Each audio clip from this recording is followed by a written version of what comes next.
हमारे बच्चों की शादी रात्रि में होने लगी है, जो कि गलत है। शादी कभी रात में नहीं करानी चाहिए। रात्रि में कहते हैं आसुरी वेला है।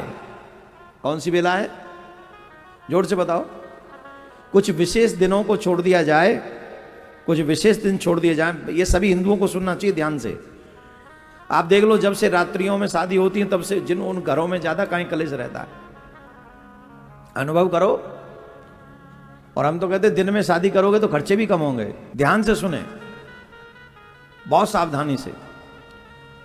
जो चाहते हैं कि हमारे बच्चों के परिवारों में शांति सुख समृद्धि बनी रहे, उन्हें अपने बच्चों का विवाह दिन में करना चाहिए और गौधीली वेला में भामर डलवानी चाहिए। फेरे बहुत महत्वपूर्ण है।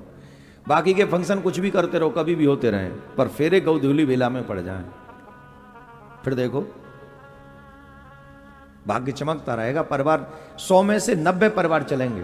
10 में तो कोई राग कैसी भी हाल जाए, बहु समय में तो क्या करे कोई, पर 100 में से 90 परिवार टूटेंगे नहीं, बने रहेंगे। दिन में विवाह हम लोगों के यहाँ होते, क्योंकि सारे देविक पूजा जो होती है वो दिन में होती हैं।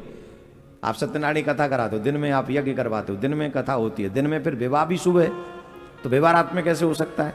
नामकरण भी तुम्हारे होते हैं दिन में, रात्रि में नामकरण होता है। विवाह क्यों हुए?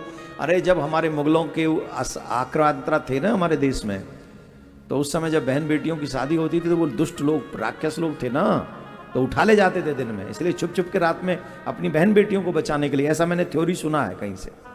हालांकि वैदिक रीति मानेंगे तो दिन में ही विवाह होना चाहिए, लेकिन ये भी बात सुनी कि रात्रि में विवाह शुरू कहाँ से हुए?